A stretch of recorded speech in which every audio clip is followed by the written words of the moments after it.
අපි ළමයි තව ප්‍රශ්න ටිකක් සාකච්ඡා කරමු තුන්වෙනි පාඩමේ. මම දැන් තෝරගන්න ප්‍රශ්න ටික ළමයි එතනදිත් පොඩ්ඩක් රෙඩොක්ස් පැත්ත තමයි තියෙන්නේ. බලන්න පේසුල් පොතේ මෙන්න මේ ප්‍රශ්න ටික. රසායනික ගණනය කිරීම වල තියෙන වැදගත්ම ප්‍රශ්නයක් පොඩ්ඩක් සංකීර්ණ ප්‍රශ්න ටිකක් ළමයි මේ ටිකත් යම් වෙලාවක් යයි ප්‍රශ්න සාකච්ඡා කරන්න. නමුත් හරියට කරගත්තොත් ගොඩම තමයි මේ ටික සාමාන්‍යයෙන් අර මම මුලින්ම බෝඩ් එකේ ලියලා කරන්නම්. නමුත් ඊට පස්සේ වල නැවත නැවත මේව අධ්‍යයනය කරන්න නිකන් මනසෙන් කරන්න try කරන්න. පෑන පාවිච්චි කරන්නේ නැතුව හිතෙන් මනසෙන් කරන්න තමන්ගේ අවබෝධය හදාගන්න. හොඳයි. මට කරලා දෙන්න 2012 නිව් සිලබස් එකේ 7 වෙනි ප්‍රශ්නය. 2012 නිව් සිලබස් එකේ 7 වෙනි ප්‍රශ්නය කරලා දෙන්න. try කරමු. try කරනවා.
හරිද ළමයි?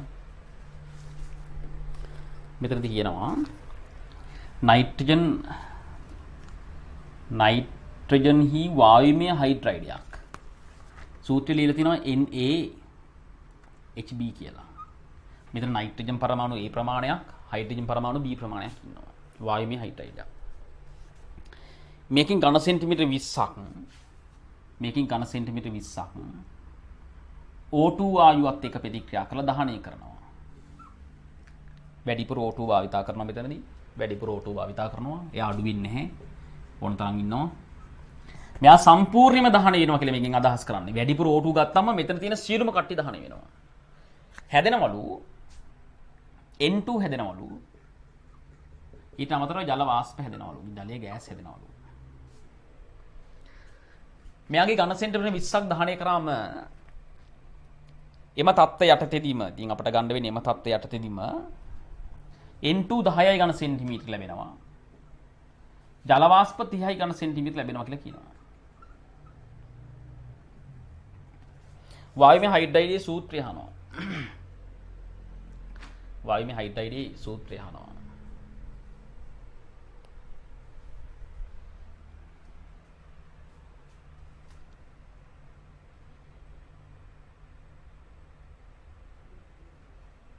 ළමයි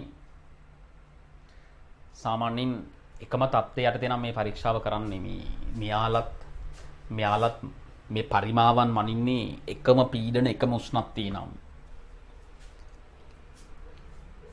මේ පරිමා මනින්නේ එකම උෂ්ණත්වයේ එකම පීඩනයේ නම් අපිට සම්බන්ධයක් ගන්න පුළුවන් මෙයාලගේ ප්‍රතික්‍රියා කරන පරිමා අනුපාතය මවුල අනුපාතයට සමානයි කියලා. පරිමා අනුපාතය මවුල අනුපාතයට සමානයි කියලා සම්බන්ධයක් ගන්න පුළුවන්. එහෙනම් මෙයාලගේ ස්ටෝකියමේ තියෙනවා 20ට 30ට 20ට 10ට 30 කියන්නේ 2ට 1ට 3 කියලා. කොහොමද ප්‍රතික්‍රියා කරන ස්ටෝකියමේ අනුපාතය? නැත්තම් මවුල අනුපාතය. මේ පරිමා අනුපාතයනේ. ළමයි පරිමා අනුපාතයම තමයි මවුල අනුපාතය වෙන්නේ. දැන් බලන්න පරිමා අනුපාතය කිය දෙන්නේ කියලා. 20ට 10ට 30 කියන්නේ 2ට 1ට 3නේ. ඔය පරිමා අනුපාතය. මේ 2ට 1ට 3 පරිමා අනුපාතය. පරිමා අනුපාතයම තමයි මවුල අනුපාතය වෙන්නේ. 2ට 1ට 3. තේරුණාද? කොහොමද මවුල අනුපාතය වෙන්නේ? ළමයි එතකොට අපිට මෙතන ඉස්සරහින් දෙකේ ඉලක්කම දාගන්න වෙනවා. මේක සමීකරණයක් විතර තුලද කරොත් මෙතන ඉස්සරහින් මම දෙකේ ඉලක්කම දාගන්නම්. මේ ඉෂ්ටෝක විදිනාවේ මෙතන 1යි මෙතන 3 ඉලක්කම දාගන්නම්. මේ ස්ටොයිකියෝමිතියාවේ ළමයි මේ පරිමාණුපාතයම තමයි ස්ටොයිකියෝමිතික අනුපාතය. එහෙම නැත්නම් මවුල අනුපාතය දෙන්නේ. දෙකට කියන මෙතන දෙක දාන්න, මෙතන 1 නිසා 1 දාන්න, මෙතන 3 නිසා 3 දාන්න. දැන් තුරුද කරමු. දකුණු පැත්තේ නයිට්‍රජන් දෙකක් ඉන්නවා. වම් පැත්තේ නයිට්‍රජන් දෙකක් ඉන්න ඕනි. සමීකරණයක් වුණා දෙපැත්තේ නයිට්‍රජන් සමාන වෙන්න බෑ. මෙතන නයිට්‍රජන් පරමාණු දෙකක් ඉන්නවනම් වම් පැත්තේ දෙකක් ඉන්න ඕනි. එහෙනම් අනිවාර්යෙන් ළමයි A වෙනුවට කීයද ලියන්නේ? 1 නේද? මෙතන 1යි. A සමාන 1යි. මෙතන 1 දැම්මොත් නේද ළමයි නයිට්‍රජන් දෙගුණයක් වෙන්නේ මේ. මෙතන නයිට්‍රජන් දෙකක් ඉන්න ඕනේ. මෙතන නයිට්‍රජන් දෙකක් ඉන්න නම් දෙක වරක් 1 මෙතන 1 වෙන්න ඕනේ. H මෙතන 6ක් ඉන්න ඕනේ මේ. 3 අර 2 6ක් ඉන්නවා. එහෙනම් මෙතනත් හයිඩ්‍රජන් 6ක් එන්න නම් මෙතන 3 ඉන්න ඕනේ නේද? මෙහෙමනේ. ඉස්සරහ දෙක આવම එනවනේ මේ. 3 අර 2 6යි. මෙතනත් 6ක් ඉන්නවා හයිඩ්‍රජන්. මෙතනත් 6ක් ඉන්නවා. මේ 3 අර 2 6යි. අනිවාර්යෙන් B 3 වෙන්න ඕනේ.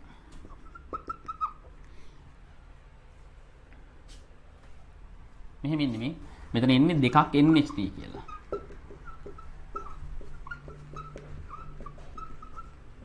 දැන් බලන්න. නයිට්‍රජන් දෙකක් ඉන්නවා මෙතනත් දෙකක් ඉන්නවා මේ. හයිඩ්‍රජන් මෙතන 3 අර 2 6ක් ඉන්නෝනේ මෙතනත් 6ක් ඉන්නවා මේ. 3 ඒවා දෙකක් 6යි.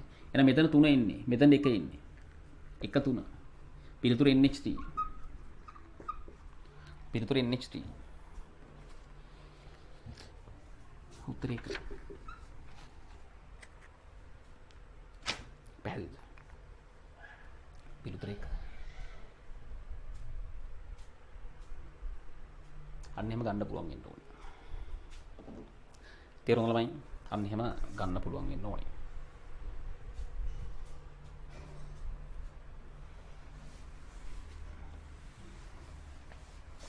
ඒතර වල මැනගත්තේ ළමයි ප්‍රතික්‍රියක සහ ඵල එකම තත්ත්වය යටතේ මයින්නවා කියන උපකල්පනය කළොත්.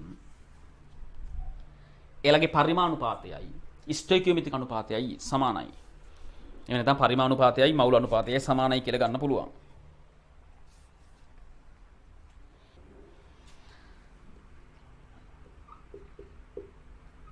ළමයි 2012 යට ප්‍රශ්න කරලා දෙන්න ඉක්මන් කරන්න. 2012 යට ප්‍රශ්න කරන්න ඉක්මන් කරන්න. try එකක් දාන්න.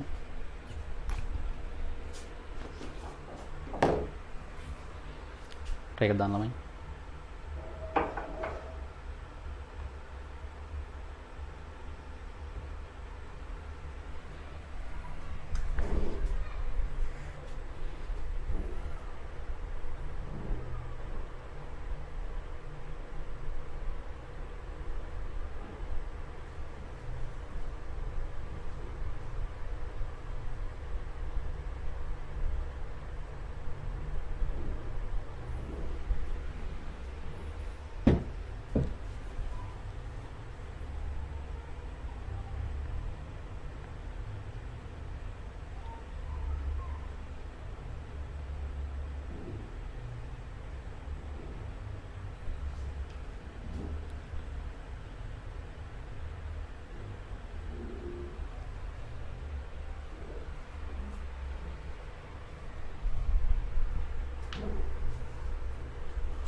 try එකක් දාන්න ඉක්මන් කරන්න.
ළමයි මෙතන කියනවා M කාබනේට් ජලය 4ක් මේ M කාබනේට් 4ක් ජලය මේ ඩොට් එකකින් තියෙන ළමයි මෙයත් එක්ක ජලාණු සම්බන්ධයක් තියෙනවා හයිඩ්‍රේටයක් විදියට. මේවට කියනවා හයිඩ්‍රේට කියලා.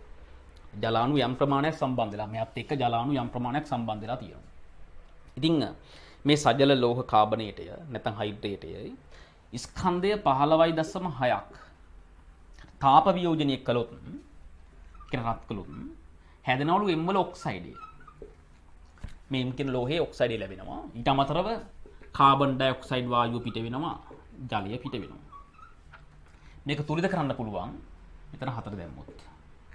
මේ දෙකම වායුවේ ඵල. මෙයා විතරයි ඝනයක්. මෙයා විතරයි ඝනයක් විතර ලැබෙන්නේ. මේ ඔක්සයිඩේ 4 ග්‍රෑම් ලැබෙනවලු. අපෙන් අහන්නේ M ලෝහයේ සාපේක්ෂ පරමාණු ස්කන්ධය කීයද කියලා. M ලෝහයේ සාපේක්ෂ පරමාණු ස්කන්ධ තමයි අපෙන් අහන්නේ. ළමයි මෙතනදී මේ සමීකරණයේ තුලිතයි. සමීකරණ තුලිතයි.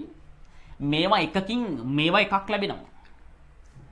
එකකින් එකක් ලැබෙනවා. ඒතර මවුල සමානයි නේද දෙන්නගේ? දෙන්නගේ මවුල සමානයි නේද මේ? එකට එක. මෙයාගේ මවුලයි මෙයාගේ මවුලයි සමානයි. M කාබනේට් ඩොට් 4ක් ජලය මවුල සමානයි MO මවුල. මේවා එකකින් මේව එකක් ලැබෙනවනේ. එකට එක කියන්නේ මෙයාගේ මවුල සමානයි මෙයාගේ මවුල. මේ මවුල වලට සමාන මවුල ප්‍රමාණයක් මෙයාගේ ලැබෙනවා. හොඳයි. එහෙනම් මෙයා මවුල බලමු. ස්කන්ධය 15.6යි බෙදෙනවා මෞලික ස්කන්ධය. මෙයාගේ මෞලික ස්කන්ධය මට කියන්න. මෙයාගේ මෞලික ස්කන්ධය මෙයාගේ සාපේක්ෂ පරමාණු ස්කන්ධය M කියලා ගන්නම්. M ධන 12යි 48යි 60යි මෙතන 18 4ක් 8 වරක් 4 32යි 3ක් ඉතරි 72යි.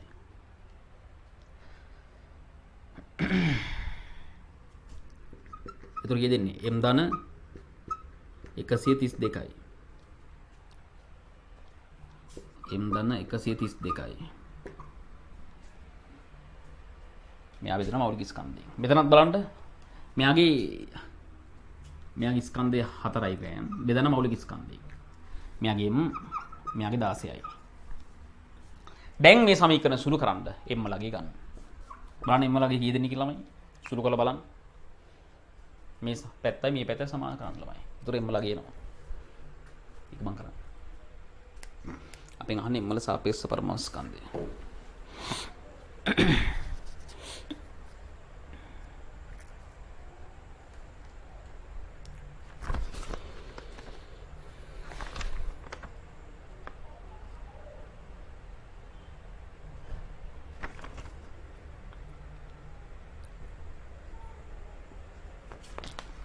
කිය දෙන්න.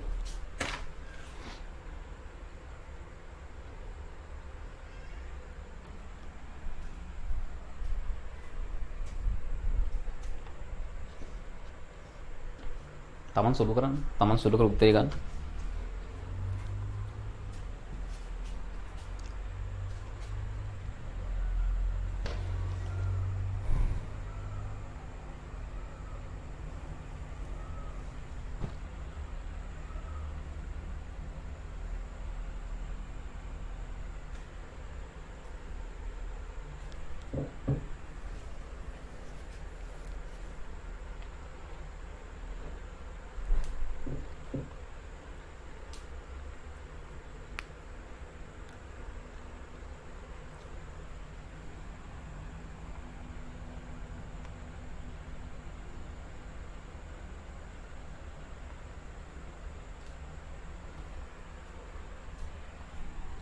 ළමයි M වලට 24ක්.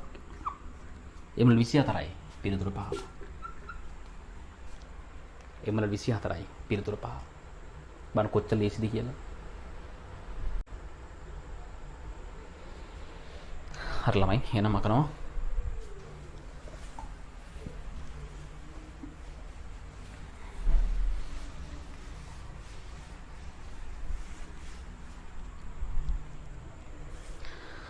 අපි යමු ඊළඟ ප්‍රශ්නෙට. මට කරලා දෙන්න 2013 7 වෙනි ප්‍රශ්නය. 2013 7 වෙනි ප්‍රශ්නේ කරන්න ඕනේ. හික්මන් කරන්න.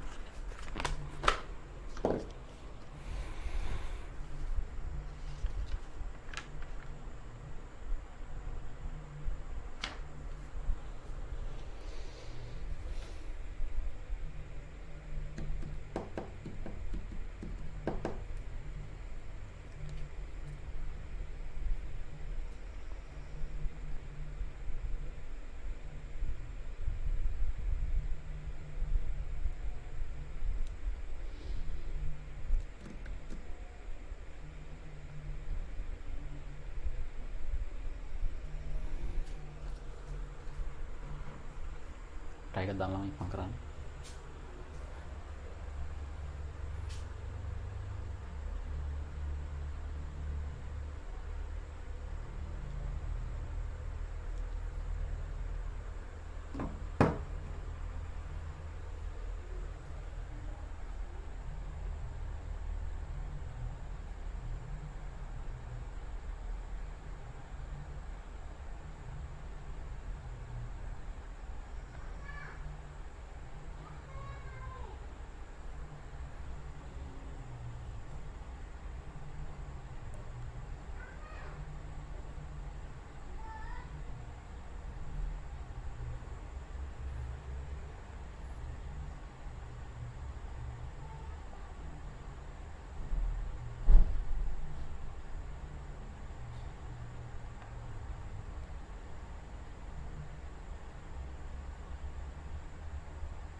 හරිද ළමයි?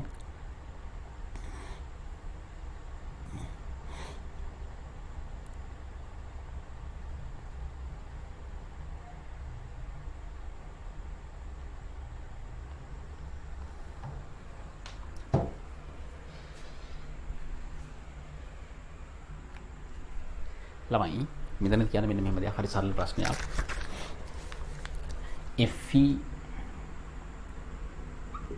Fe2O3 කියන සංයෝගයයි FeO කියන සංයෝගයයි මේ දෙන්නම එකතු කරපු මිශ්‍රණයක් ඉන්නවා.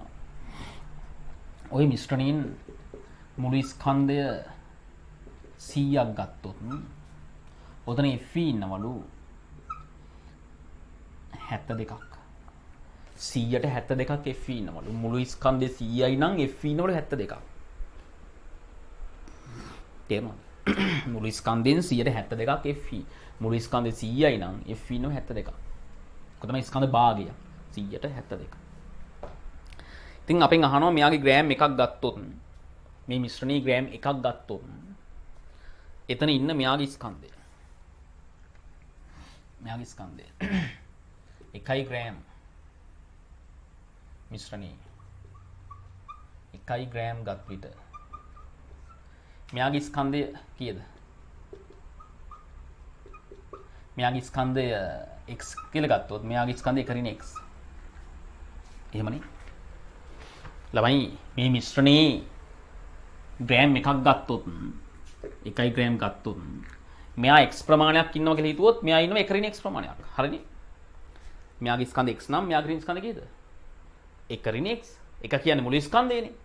මුළු ස්කන්ධයෙන් මෙයාගේ ස්කන්ධය අඩු කරන්න. මෙයාගේ ස්කන්ධය 1 ඍණ x. තේරෙනවද?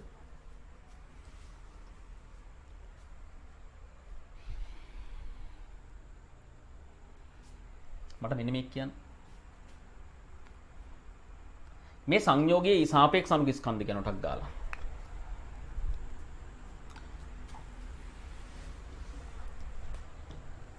මම දෙන්නගේ ස්කන්ධ පස්සේ ලියන්නම්. ස්කන්ධ මෙයාගේ x කියලා ගත්තොත් මෙයාගේ 1 ඍණ x. මෙයාගේ සාපේක්ෂ අනුක ස්කන්ධින්ට කරක් දාලා. මෙයාගේ සාපේක්ෂ අනුක ස්කන්ධ කීයද? දෙන්නගේම සාපේක්ෂ අනුක ස්කන්ධ ගන්නම ඉක්මන් කරන්න. දෙන්නගේම සාපේක්ෂ අනුක ස්කන්ධ ගන්න ඉක්මන් කරන්න. මෙතන 56 52 56 56යි 112යි. මෙතන 48යි. බිඳුව එකක් ඉතරයි 5යි 6යි 160යි. මෙයාගේ 56යි 16යි. දෙකයි එකක් ඉතරයි 72යි. එහෙම නේද? 72යි. ඔන්න සාපේක්ෂ අනුක ස්කන්ධ ලිව්වා. Fe කොච්චර ඉනවද එතන? ළමයි මේ බලන්න.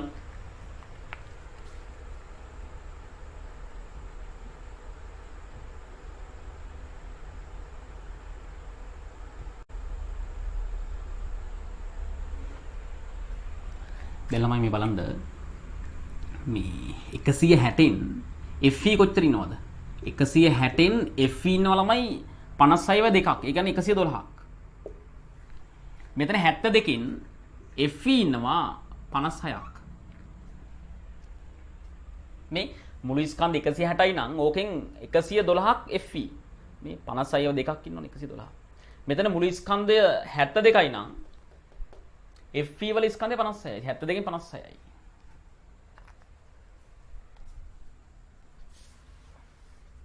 දැන් බලන්න අපිට දීලා තියෙන මෙයාගේ x ස්කන්ධයක් මෙයාගේ එක ඍණ x ස්කන්ධයක්. ඔතන තියෙන FE ස්කන්ධ දැන් මම ලියනවා. මේක වෙන පෑනකින් ලියන්න මේ ටික වෙන පෑනකින් ලියන්න.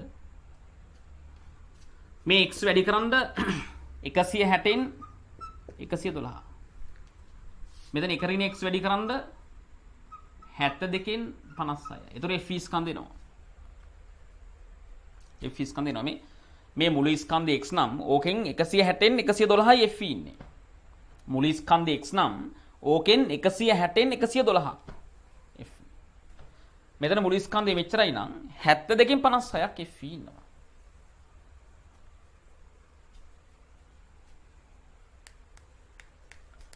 පැහැදිලිද?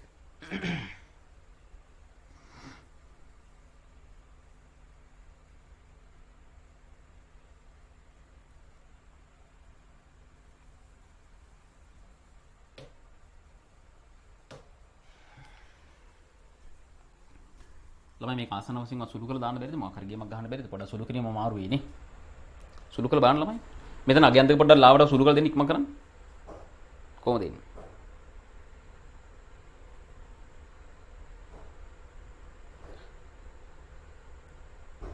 මෙතන 0.7x කියනවා. මෙතන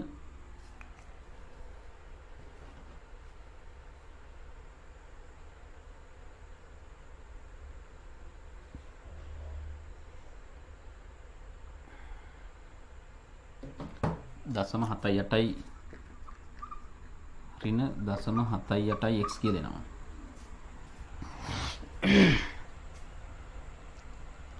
මේ මෙතන FE ස්කන්ධය මේ මෙතන FE ස්කන්ධය.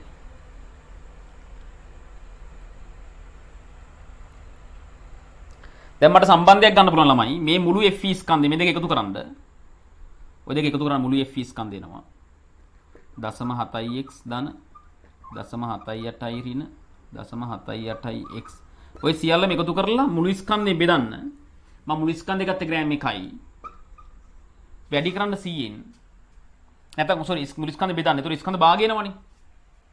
මේ FE ස්කන්ධය බෙදනවා මුළු ස්කන්ධයෙන්. ඒතර ස්කන්ධ භාගය එනවනේ. ස්කන්ධ භාගය සමානයි මේකට. 72 බෙදීම 100ට. තේරුම කියන්නේ? මේ FE මෙයාගේ තියෙන FE ස්කන්ධය. මෙයාගේ තියෙන FE ස්කන්ධය. ওই දෙකම එකතු කරලා මුළු ස්කන්ධයෙන් බෙදුවම මේ දෙන්නගේ මුළු ස්කන්ධ ග්‍රෑම් 1යිනේ. මුළු ස්කන්ධයෙන් බෙදුවම එනවා ස්කන්ධ භාගය මේ 72 බෙදීම 100 මේ FE ස්කන්ධ භාගය 72 බෙදීම 100 නේ ඒක එනවා. දැන් x ලගේ ගන්න කීයද කියලා. සුළු කර බලනම x ලගේ කීය දෙන්නේ කියලා. මේ සියල්ලම 100න් වැඩි වෙනව නේද? 70x ධන 78 ඍණ 78x සමානයි 72.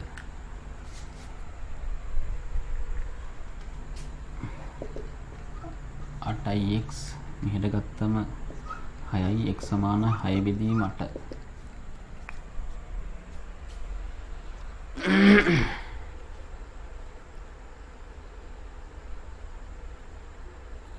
බින්දුවම 75ක් වගේ එන්නේ. කීයද උත්තරේ තියෙන්නේ 75ක් වගේ තියෙනවද? බිඳුව 74ක් තියෙනවනේ. අපිට ළමයි බිඳුව 75ක් කියලා එනවා. 74 තියෙනවා නම් උත්තරේ 4. බලන්න පිළිතුරු 4 දෙන්නේ කියලා ඔයාලටත්.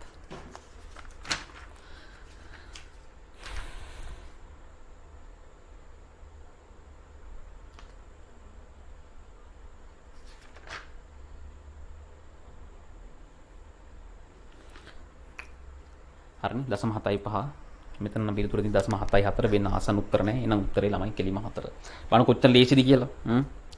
බලන්න කොච්චර ලේසිද කියලා. ඉක්මන් කරන්න.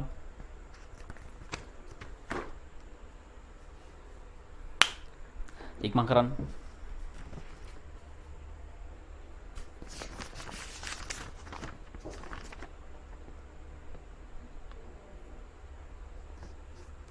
හරිද?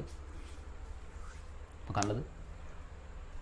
ඉක්මන් කරන්න. සමහර ප්‍රශ්න ළමයි තියෙනවා සංකීර්ණ ප්‍රශ්න. ඉතින් අර සුළු කිරීම වල පොඩි සීන් ටිකක් තියෙනවා. ඉතින් හැම අවුරුද්දකම ඔය වගේ ප්‍රශ්නයක් දෙකක් මුණ ගැහෙනවා.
හොඳයි ළමයි.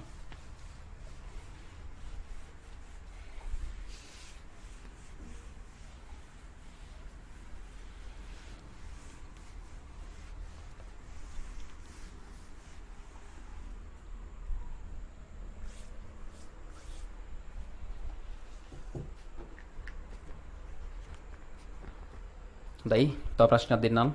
මට කියන්න 2013 ප්‍රශ්නෙට. 2013 කියන ප්‍රශ්නෙට try එකක් දාන්න ළමයි ඉක්මන් කරන්න. try එකක් දාන්න.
ළමයි අපිට කියනවා මෙන්න මෙහෙම ප්‍රශ්නයක්.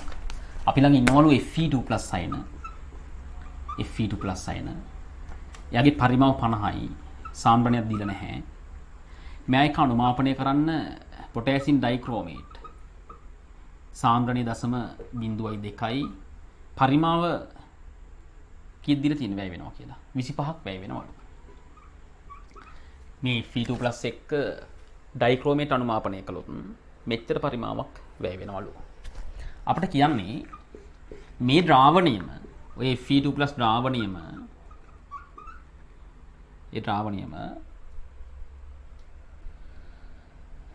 පොටෑසියම් ඩයික්‍රෝමේට් වෙනුවට KMnO4 යොදාගත්තොත් අර සාන්ද්‍රණියම තමයි.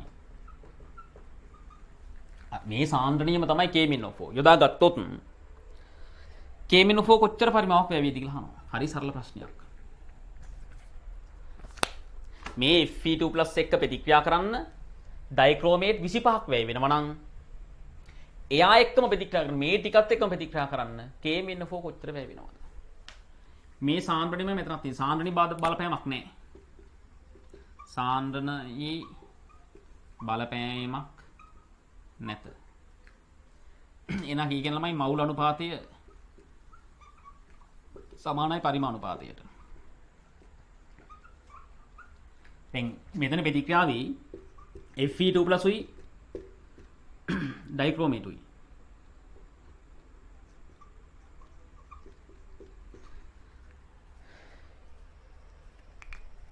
මෙතන අනුපාතය බලන්න කීයද කියලා.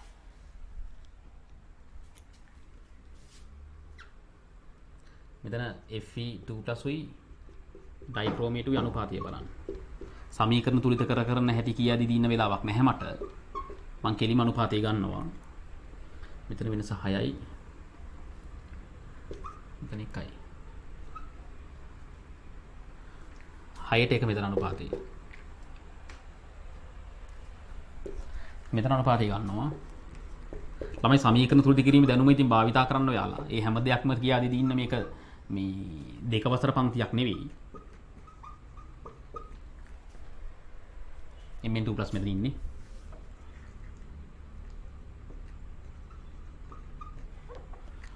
මෙතන අනුපාතය 5ට 1. 5ට 1. මෙතන 6ට 1 මෙතන 5ට 1. තේරුම කියන්නේ?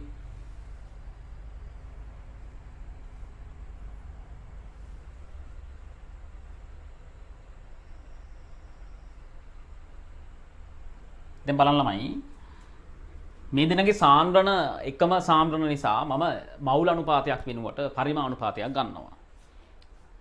මෙයාගේ පරිමාව 25යි නේ. මෙයාගේ 25යි නම් මෙතන අගය ගන්නවා කීයද කියලා. බලන්න. 1ට 6නේ. 1ට 6 නම් 25ට කීයද? මෙතන පරිමාවක් ලිව්වේ මවුල කියලා හිතා ගන්නකො අවුලක් නැහැ. මවුල් අනුපාතයයි පරිමාණ අනුපාතයයි සමානයි මෙතනදී. මොකද සාන්ද්‍රණ සමාන නිසා මේ දෙන්නගේ. 1ට 6 නම් 25ට කීයද මෙතන? 1 ඒව 6ක් නේ මෙතන. 25 ඒව 6ක්. 25 ඒව 6ක්. ඒ කියන්නේ කීයද? 25 6ක් කියන්නේ කීයද ළමයි? 25 ඒව 6ක් කියන්නේ කීයද? 5 වරක් 6 30යි 3ක් ඉදිරි 12යි 3යි 15 150යි. දැන් ළමයි මෙතන තියෙන Fe2+ මනේ මෙතනක් තින්නේ. දැන් මෙතන 150ක් කියලා වුණා මෙතනත් 150ම තමයි. එහෙනම් මෙතන කීයද?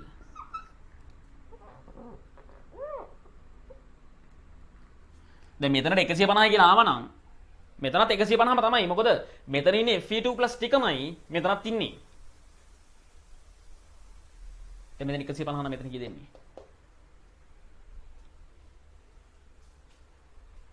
කී දෙන්නේ?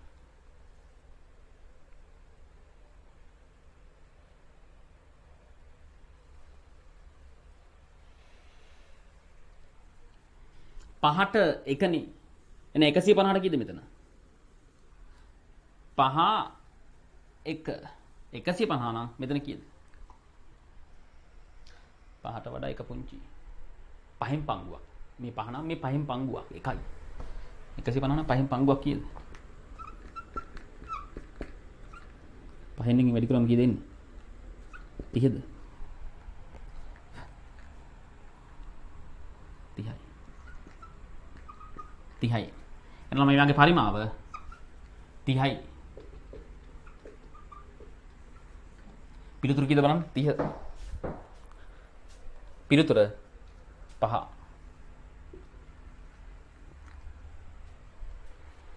බලන්න කොතන ලේසිය. ඉක්මන් කරලා ළමයි.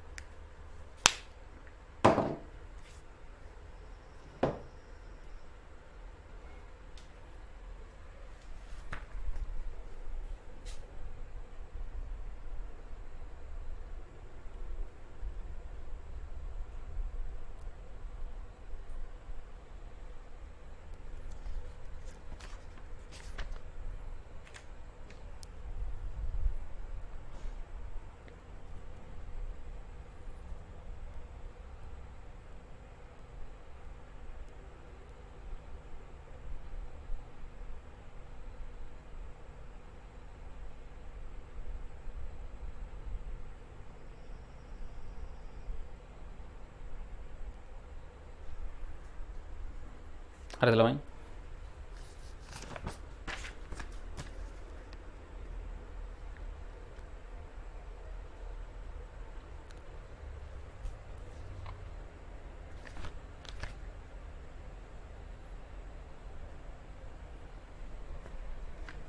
හොඳයි අපි යන්න තව ඉස්සරහට.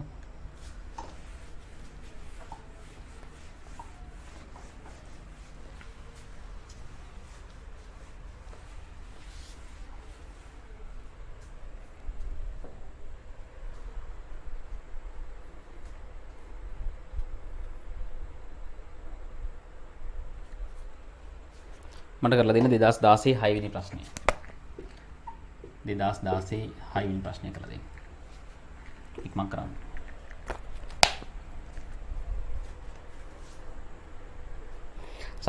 සමහර ප්‍රශ්න වල ළමයි මේ වායු මේ දැනුමත් අවශ්‍ය වෙනවා.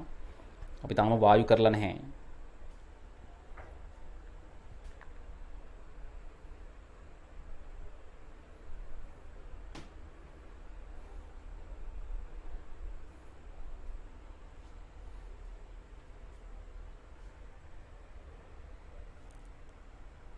ඉක්මන් කරන්න.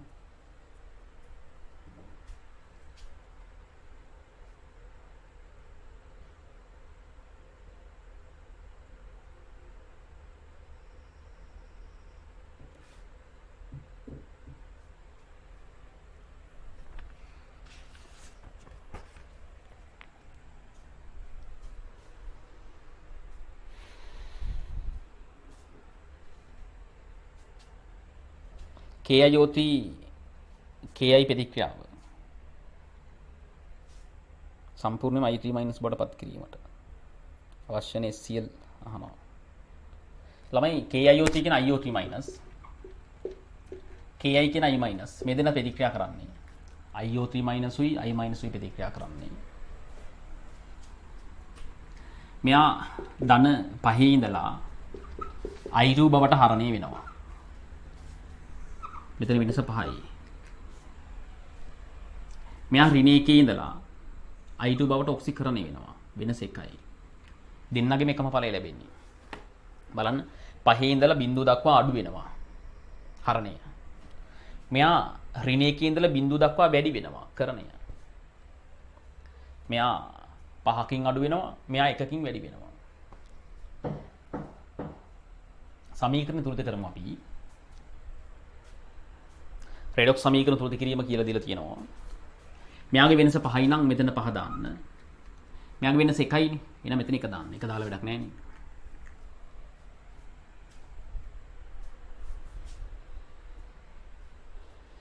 දැන් සාමාන්‍ය සමීකරණයක් විදිහට තුලත කරමු. වම් පැත්තේ i ඉන්නවා 6ක්. මෙතන 1යි, මෙතන 5යි 6ක් ඉන්නවා. මෙතන 3 දැම්මම නම් හරි. 3 වරක් 2 6යි. ඔක්සිජන් වම් පැත්තේ 3ක් ඉන්නවා, දකුණු පැත්තේ නැහැ. ඔක්සිජන් තුලත කරන්නේ ජලය දාලා. වම් පැත්තේ ඔක්සිජන් 3ක් නම් දකුණු පැත්තට ඔක්සිජන් 3ක් දැම්මා. ජලය 3ක් දැම්මා කියන ඔක්සිජන් 3ක් නේ. දැන් හයිඩ්‍රජන් වම් පැත්තේ හයිඩ්‍රජන් නැහැ. දකුණු පැත්තේ ඉන්නවා 3 වරක් 2 6ක්. දකුණු පැත්තේ 6ක් ඉන්නවා නම් මෙතනද H+ සයින් 6ක් දාන්න. හයිඩ්‍රජන් තුලත කරන්නේ H+ සයින් දාලා.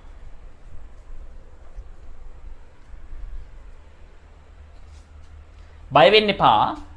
මේ දෙන ප්‍රතික්‍රියාවෙන් I3 මයිනස් හැදෙනවා කියලා කියන්නේ I2 ඉන්න I3 මයිනස් විතර උතන ළමයි. I2 මෙම I2 I3 මයිනස් ලෙස පවතී. ඒ ගැටලුවට ගාන හදන්න ගැටලුවක් නෑ ඒක. ගාන සෑදීමට බාධාවක් නැත ඒක.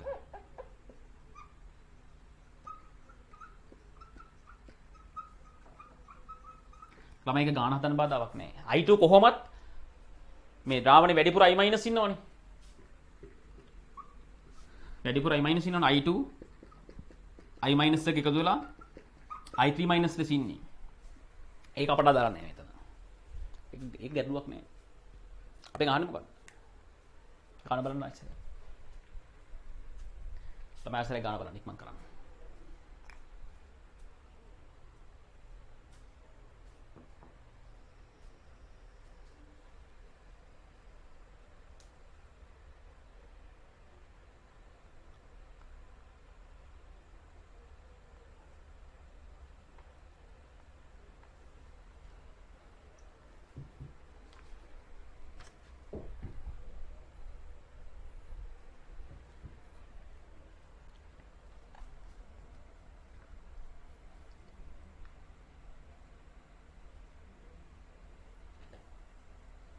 ළමයි අපෙන් අහන්නේ මේ ප්‍රතික්‍රියාවට වැය වෙන SCl පරිමාව. මෙයාගේ මවුල මට කියන්න ටක් ගන්න. යාගේ ස්කන්ධය 1.6යි. sorry යාගේ ස්කන්ධය 0.6යි. මෞලික ස්කන්ධය බෙදුම් මෙයාගේ ටක් දාලා KiO3. මෙතන ඉන්නේ KiO3 නේ. KiO3 මෞලික ස්කන්ධය කියන ටක් දාලා K වල 39යි. අයිඩින් වල 127යි. ඔක්සිජන් 3ක් ඉන්නවා කියන 48යි.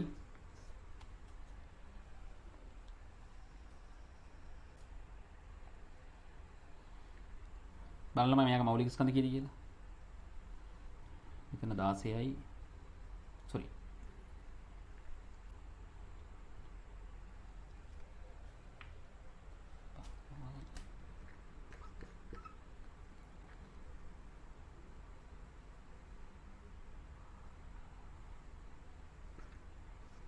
සියදා හතරයි ග්‍රෑම් ටු ග්‍රෑම් කැපිලා මවුල් එනවා. මවුල කීයද එන්නේ? 0.6 බෙදීම 214යි කියලා. එයාගේ මවුල් එනවා. එන ළමයි යත් එක ප්‍රතික්‍රියා කරන වැය වෙන්නේ H+ මවුල කීයද? යත් එක ප්‍රතික්‍රියා කරන වැය වෙන්නේ H+ මවුල කීයද?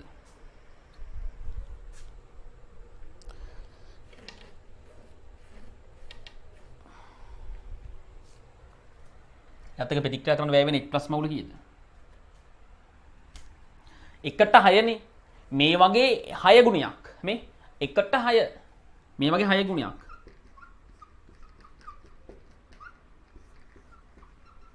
ඔන්න ළමයි H+ මවුල. H+ මවුල කියන්නේ HCl මවුල. මේ HCl මවුල. H+ මවුල කියන ළමයි HCl මවුල. ඉක්මන් කරන්න.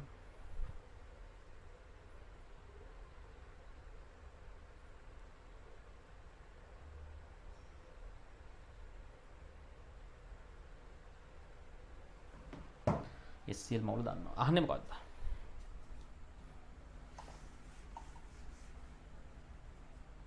අපෙන් අහන්නේ SCl පරිමාව. මවුල දන්නවා.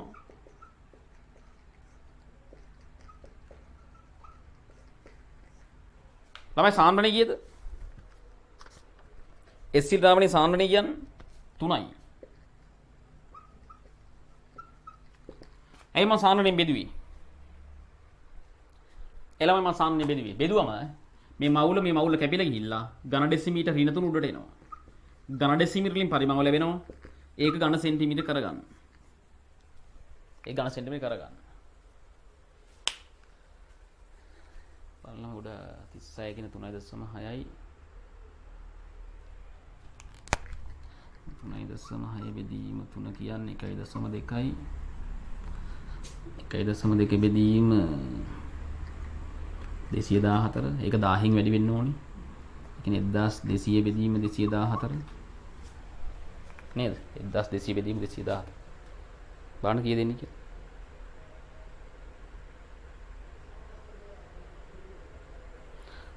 5.5ක් කියන මට සුළු කිරීම 5.5ක් තියෙන උත්තරේ නේ බලන්න ළමයි උත්තර 3ද කියලා 5.6 ගන්න සෙන්ටිමීටර කියලා බලන්න පිළිතුරු 3 බාට 3ද කියලා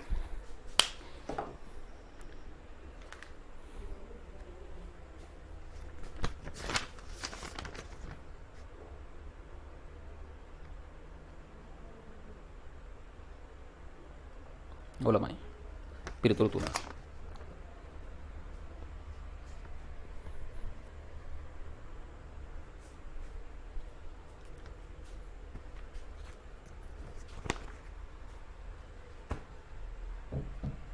ළමයි දැන් ඉතින් ඔයාලා මේ ඉස්සරහට තියෙන 2017 18 19 20 21 22 23 ඔය ඉදිරිය දිගටම තියෙන පේපර්ස් ඔක්කොම කරන්න ඉතින් විභාගයට යන්න කලින් තේරෙනවද විභාගයට යන්න කලින් ළමයි ඉස්සරහට තියෙන සියලුම පසු විභාග ප්‍රශ්න කරන්න ඉතින් මේ හැම එකක්ම එකින් එක ඔක්කොම මටම කරන්න නැහැ ඉතින් එහෙම කළොත් ඉතින් මේ නේද ඉතින් අර දැන් ඔයාලට ආරම්භක දේවල් ටික හදලා දුන්නා කියන්නේ අඩුම තරමේ අවසාන අවුරුදු 10 ප්‍රශ්න ටික හරි Taman තනින් කරගන්න ඕනි තේරෙනවා කියන්නේ අවසාන අවුරුදු දෙක තුනේ ප්‍රශ්න ටික හරි Taman තනින් කරගන්න ඕනේ. සියල්ලම මගෙන් බලාපොරොත්තු වෙන්න ඉන්න එපා.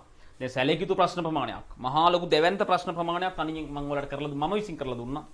ඔයාලා තනියෙන් අධ්‍යයනය කරලා ඉතිරි ප්‍රශ්න ටික කරන්න 2020 ගණන්ගේ සියලුම දේවල් ඔයාලා තනියෙන් කරගන්න. තේරුණා කියන්නේ? ඒකෝර ළමයි ඔන්න ඉතින් MCQ ප්‍රශ්න සාකච්ඡා කරලා තියෙන ගොඩාක් අපි ගොඩාක් MCQ ප්‍රශ්න සාකච්ඡා කළා.